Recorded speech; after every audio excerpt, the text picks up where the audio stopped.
Hello, I'm Jean Fellows from the Grand Ledge Area District Library, and welcome back to another edition of Myths and Legends. Today we're going to explore the myths and legends of Rome.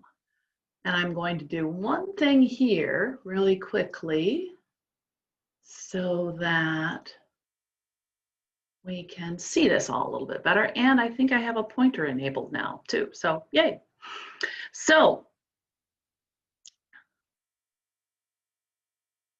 Roman myths and legends. Grand Ledge Area District Library has an extensive collection of these stories, and you'll find them in both the adult and the juvenile nonfiction section and by searching our catalog. So this series will examine myths and legends from the Greeks, Romans, Egyptians, Native Americans, Norse, Chinese. We have many books on this subject, and this is going to be one of the first of today's selected books. However, first we're going to go and look a little bit into geography and find out what we mean when we talk about Rome. So, here is the United States of America on the world map, and there is Michigan. So if we need to find Rome, we're going to be looking all the way over here. And it is located in Italy, which is that part that looks like a boot that sticks down into this area called the Mediterranean Sea. Now at the Grand Ledge Area District Library on our website, we have a number of resources that you can access to find out more information about any of the myths, legends, and stories that you're interested in or that we've discussed. And among those resources, of course, are things like our card catalog. The resources tab here will give you more geography sources and encyclopedias. But if we look at what our library catalog shows us, we have searched Roman myths, and this is what we get. Here is the myth, the book of myths we're looking at today, and there's a number of others. In fact, the library catalog is going to list 14 listings for Roman myths. To make it even more exciting, it's linked to our Britannica Encyclopedia online, and that shows 10,000 different listings related to Roman mythology. So you can click on either of these, and they'll display for you a selection of those listings. Here's a little closer look at what Rome looked like. Now, the Roman Empire, eventually in the time of Caesar, was very big, and it covered this entire area. But really, we're looking more at ancient Rome, and that's going to be concentrated here. This map, by the way, is one of the maps that you would find on the Britannica listing. And when they're referring to ancient Rome, they're saying the ancient city of Rome, the center of one of the largest and most powerful empires the world has ever seen. So they're showing you what we think of ancient Rome as the Republic about 509 BC. The Republic became an empire in 27 BC, and that lasted almost 500 years until AD 400. Now that's very interesting, but it does actually post-date a little bit of the times of when the myths and legends appeared. Myths and legends typically take place almost in prehistory for many cultures, and they form the basis of their culture. So, remember our book? This is Roman Myths, and this is by Eric Braun, and it is from the Fact Finder series. We have a number of these titles dealing with many different cultural myths. When we look in the book, we're going to find first chapter 1, and this is fairly true of all the books in this series. They give you a little bit of the overview. What's the culture of ancient Rome? So when you're thinking of ancient Rome, do you picture beautiful marble buildings and statues, or swords and gladiator fights? You might have heard stories of powerful emperors and giant armies. But long before that, Rome was nothing more than a small settlement on a hill. According to some stories, Rome was founded in 753 BC by Romulus and Remus, twin sons of Mars, the god of war.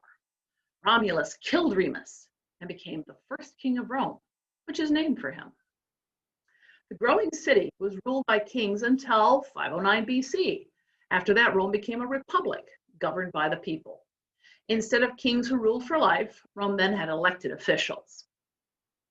Rome's first laws were carved on 7 bronze tablets and displayed in the Roman Forum. And this is also an illustration over here of the Palatine Hill in the center of Rome. It said that Rome was originally founded on the hill, and it later became the area where emperors and other wealthy Romans lived in huge, beautiful homes. On each of these chapters, and in each of these chapters, or in each of these editions of this book, you'll find, books in this series, you'll find some highlighted words, and then those are defined down at the bottom of the page. So, the Roman gods and goddesses, they have myths about how the world began, and the most common of these myths said the world began in darkness called chaos. Chaos contained everything that would ever exist, but it was all disorganized. Then the first 4 forces began to take shape. The first of these was Cupid, the mighty force of love. Then came Terra, the earth. Next, Tartarus, the underworld, and finally Nox, or night. Callias, who was the sky, came later. He and Terra gave birth to the Titans, the first immortal beings. One of these Titans was Saturn, who ruled the world. Saturn and his wife, Ops, were the parents of the first gods, Jupiter, Juno, Neptune, Vesta, Ceres, and Pluto. In addition to worshiping gods, the Romans also honored spirits.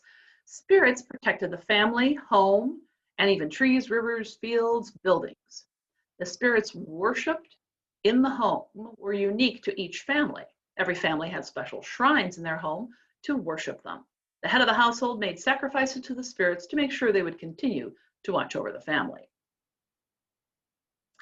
And here again is the definition of immortal, which is highlighted in the text there.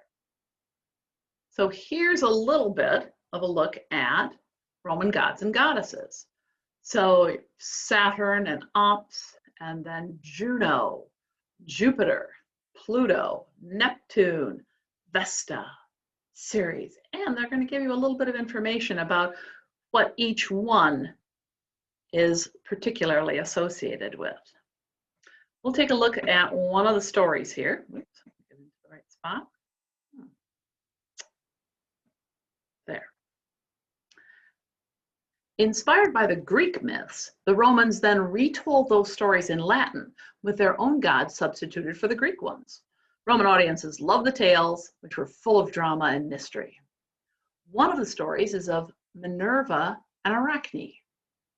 One myth tells the story of Arachne, a girl who boasted that she could weave more beautifully than the goddess Minerva.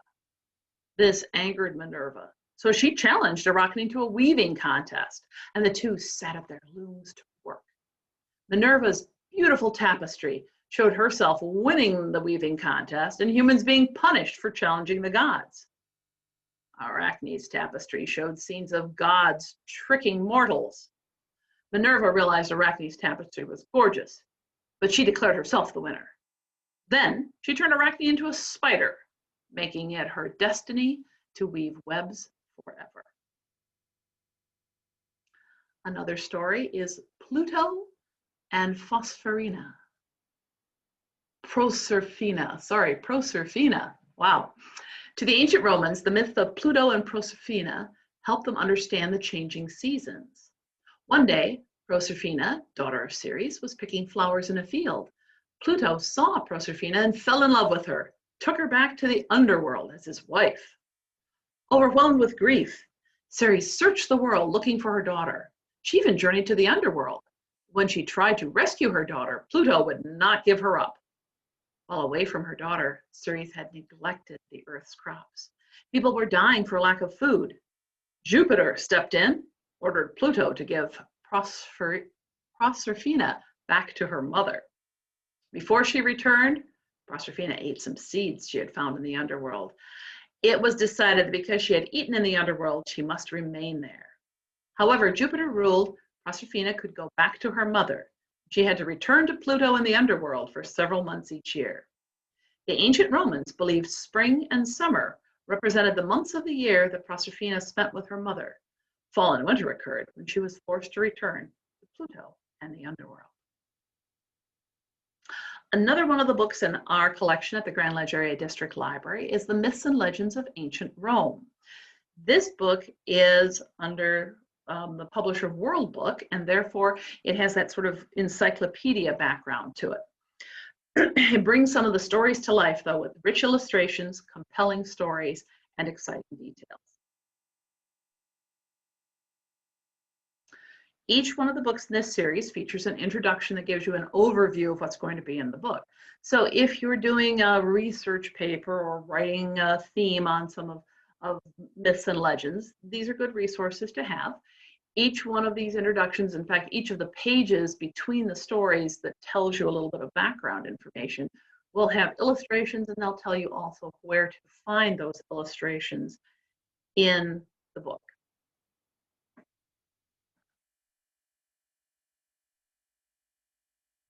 And like we did when we began this, it also features a map to show you a little bit of where everything was and explain that this was the area occupied by the Romans, the Greeks were over in this area, the Trojans had this part, and the Phoenicians were around North Africa.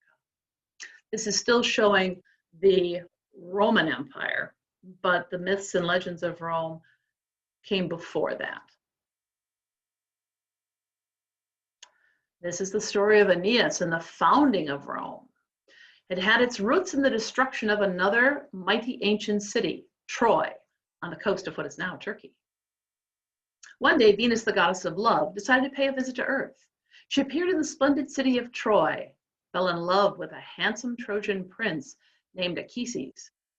Sometime later, Venus gave birth to a son, whom she and Anchises named Aeneas. For the first 5 years of his life, Aeneas was raised by the beautiful woman who protected nature, the nymphs. Then Venus gave the boy to Anchises. The prince was so happy to have his son by his side, he unwisely told everyone that Aeneas' mother was the goddess Venus.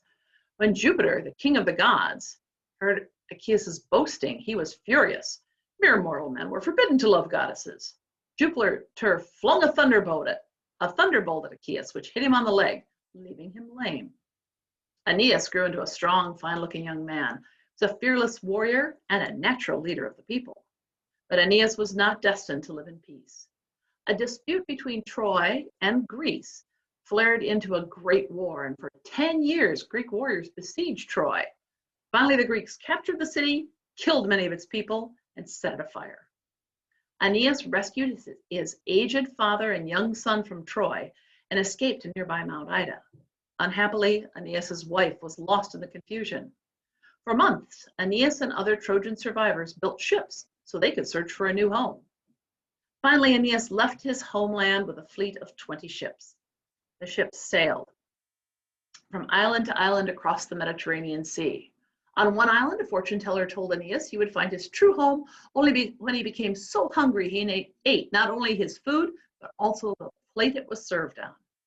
Aeneas sailed on, seeing marvelous lands and doing amazing things along the way. At the powerful city of Carthage, Aeneas met its queen, Dido, who fell desperately in love with him. Although Aeneas loved her too, his duty was to find a new home for his people, and that forced him to leave Carthage. In despair, Dido threw herself from a cliff to her death. After many years at sea, Aeneas and his people reached the island of Sicily. There his father died. A heartbroken Aeneas buried his father and continued his journey. Finally, Aeneas reached a land called Latium. The people there were known as Latins. On his arrival, Aeneas left his people, journeyed to the underworld, where the dead remain for all time. There he learned about the people who would be his descendants, the Romans, and the future glory of the city of Rome. After Aeneas returned from the underworld, he and his fellow Trojans sat down along the banks of the river Tiber, where Rome would later stand, to share a meal. They were so famished they ate not only the food, but also the thin loaves of bread they were using as plates. The fortune teller's prediction had come true. Aeneas had indeed found a new home for his people. The king of Latium was named Latinus, and an oracle had once told him a man from far away would marry his daughter, Lavinia. Aeneas and the king Latinus met. The king offered to give Aeneas land for his people and Lavinia for his wife. The two men became allies and came to an agreement. Aeneas agreed his people would call themselves Latins and speak the Latin language. And in return, Latinius agreed his people would worship the Trojans' gods. Aeneas and Lavinia had a son named Silvius, and many generations later, a descendant of Aeneas and Lavinia would become the mother of Romulus and Remus, also founders of Rome. And then there's a little bit of background here on the world of Aeneas. The story of Jupiter, Juno, and Io, when Jupiter, the king of the gods, had many relationships with goddesses and human women. Such encounters usually ended badly for those who had caught his eye. So this story is featured in this book. And there's more background on Jupiter, Juno, and Io. And here is Ceres and Persephone. So this is yet another version of the story of how the seasons came to be. And again, the daughter's name is spelled just a little differently. Here's more background on that story. And here's an exciting one on Vulcan, Mars, and Venus. The blacksmith god Vulcan was lame, but that did not prevent him from getting his revenge on his wife Venus and Mars, the god of war. Venus, the goddess of love, was the wife of Vulcan, the lame and ugly son of the god Jupiter, and his wife, the goddess Juno. Vulcan was the god of fire and blacksmiths. He was also an architect, chariot builder, and armorer, as well as chief builder of the gods' dwellings. And everyone knew that Venus loved other gods and even mortal men. Vulcan knew this too and was often angry and jealous. One day, another god came to see Vulcan. He told him that he had seen Venus together with Mars, the god of war, in Vulcan's palace. Of course, Vulcan became furious. He stormed into his workshop and set to work, making a huge metal net. The net was extremely light and fine, but it was so strong it was impossible to break. Vulcan suspended the net from the rafters in the ceiling of his and Venus's bedroom. Then he tied each end of the net to the corners of the bed. The net was like a huge invisible cobweb. The threads of metal were so thin, not even a god could see them. Then Vulcan pretended he'd been called away from the palace on business, and he left. Venus came home soon after her husband had gone, and before long, Mars arrived and took Venus by the hand, led her to the bed. As soon as they lay down, the finely woven web ensnared them in a tight grip. No matter how they struggled, they could not escape. Suddenly, Vulcan returned, telling his servants he had changed his mind about his trip. Frightened, the servants told Vulcan what had happened in the bedroom. Screaming with rage, Vulcan called on the gods, "Come and see this outrageous sight. Venus has never been faithful to me because I am lame." Vulcan insisted he would not release the unfortunate lovers until Jupiter, Venus's father, had repaid the money Vulcan had given him as a dowry to marry his daughter. Neptune, god of the sea, Mercury, messenger of the gods, and Apollo, the sun god, came to see the spectacle, and they roared with laughter as Mars and Venus struggled under the net. "See how the lame Vulcan has tamed Mars, fiercest of the gods," they said, mocking Mars. Neptune offered to settle Jupiter's debt to Vulcan. Vulcan reluctantly agreed. He lifted the net, set Venus and Mars free, and they fled as fast as they could. So those are some of the stories in that book. This book, the Illustrated Book of Myths, has many legends and myths from different lands, and they're retold in a clear language, and they're sort of grouped by different themes. Some of the Roman myths and legends are retold here as well. So here is the story of Aeneas in the underworld, and you can see there's some more detail and some very evocative drawings. And in addition, you could visit the Grand Ledge Area District Library in person or on our website for more ways to explore myths and legends from around the world. We'll be posting updated content on our YouTube channel. You can keep up with our other activities on Facebook or our events calendar. And if you enjoy science and fun experiments, well, you should see our growing, swooping, flying, exploding, curious gladdle, fun science explorations with mostly everyday materials. The links to the specific parts of our websites are here, but you can also find these simply by searching them on the Grand Ledge Area District Library website. Thank you for joining us, and I will see you again next time.